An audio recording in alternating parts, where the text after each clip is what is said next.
बात करें Russian fighter jets की और अमेरिकी MQ-9 ड्रोन की, तो ऐसा लगता है कि रशियन पायलट्स को MQ-9 ड्रोन से कुछ खास चिढ़ या दुश्मनी है, या फिर उन्हें MQ-9 ड्रोन के साथ खेलने में मजा आता है। हाल ही में सीरिया से एक MQ-9 ड्रोन से ली गई एक वीडियो को जारी किया गया है, जिसमें फ्लैंकर सीरीज का एक फाइटर जेट काफी तेजी से MQ-9 ड्रोन के पास आकर इसके ऊपर फ्लेयर्स को रिलीज कर देता है। फ्लेयर्स काफी ज्यादा टेम्परेचर को जनरेट करने वाले डिकॉयस होते हैं। आमतौर पर इनका इस्तेमाल हीट सीकिंग मिसाइल को मिसगाइड करने के लिए होता है, ताकि फाइटर जेट के इंजन की हीट का पीछा करती हुई आ रही मिसाइल फाइटर जेट की जगह इन हाई टेम्परेचर एंड स्मोक वाले फ्लेयर्स को ही असली टारगेट समझकर उनके पीछे चली जाए और फाइटर जेट बच के निकल सके। जब रशियन जेट्स ने इस ड्रोन के ऊपर फ्लेयर्स गिराए तो MQ-9 ड्रोन का प्रोपेलर डैमेज हो गया। हालांकि यह इतना डैमेज नहीं हुआ कि MQ-9 ड्रोन क्रैश हो जाए, यह वापस अपने एयरबेस तक सही सलामत पहुंच गया।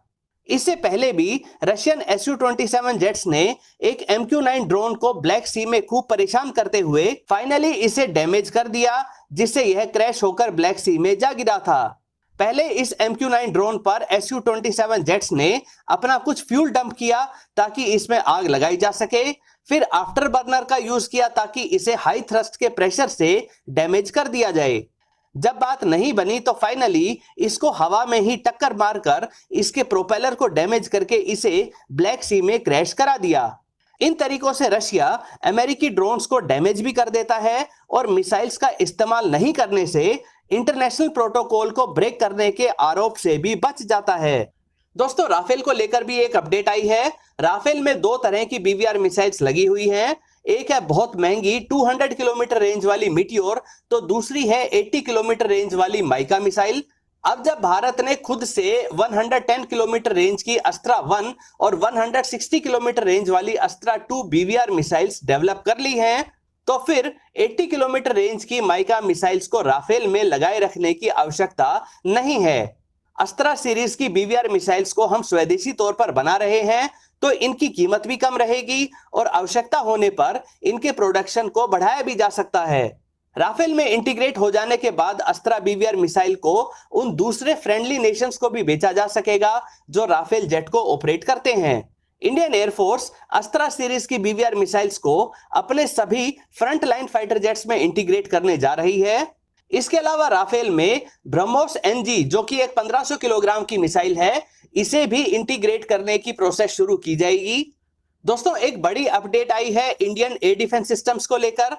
भारत S-400 की तरह 400 किलोमीटर तक की कवरेज वाले एयर डिफेंस सिस्टम को तैयार करने की पूरी टेक्निकल कैपेबिलिटीज हासिल कर चुका है। भारत में ही अब कई तरह के एयर डिफेंस सिस्टम्स बनते हैं, जिनमें 30 किलोमीटर रेंज वाला आकाश एयर डिफेंस सिस्टम व अस्त्रा BVR मिसाइल पर बेस्ड 50 किलोमीटर रेंज वाला शॉर्ट रेंज का quick response air defence system है। फिर 100 से 150 किलोमीटर रेंज के लिए भारत ने इजराइल के साथ मिलकर बराक 8 एयर डिफेंस सिस्टम तैयार किया। इसके अलावा भी अगर भारत की तरफ कोई बैलिस्टिक मिसाइल लॉन्च की जाती है, भले ही वह 5000 किलोमीटर दूर से ही क्यों ना लॉन्च की गई हो, उस मिसाइल को हवा में इंटरसेप्ट करने के लिए 2 टियर एयर डिफेंस सिस्टम तैयार किया गया है। इस सिस्टम में मिसाइल को 80 किलोमीटर के एक्सो एटमॉस्फेरिक एल्टीट्यूड पर ही इंटरसेप्ट करने के लिए पृथ्वी एयर डिफेंस सिस्टम की मिसाइल्स लॉन्च की जाती हैं। 30 किलोमीटर के एल्टीट्यूड के लिए AAD यानी एडवांस्ड एयर डिफेंस सिस्टम की मिसाइल्स को लॉन्च किया जाता है। इन सभी अलग अलग एयर डिफेंस सिस्टम्स को इंटीग्रेट करके 400 किलोमीटर तक की रेंज वाला S-400 जैसा 3 लेयर वाला एयर डिफेंस सिस्टम बनाया जा रहा है। इसके लिए $2.5 बिलियन के बजट का अप्रूवल चाहिए। अगर समय से अप्रूवल मिल जाता है तो अगले 3 से 4 वर्षों के अंदर ही भारत के एयर स्पेस को सिक्योर किया जा सकेगा। भारत ने 400 किलोमीटर रेंज के लिए रशिया से S-400 एयर डिफेंस सिस्टम भी लिया है, जिसकी 3 बैटरीज भारत में ऑपरेशनलाइज की जा चुकी हैं।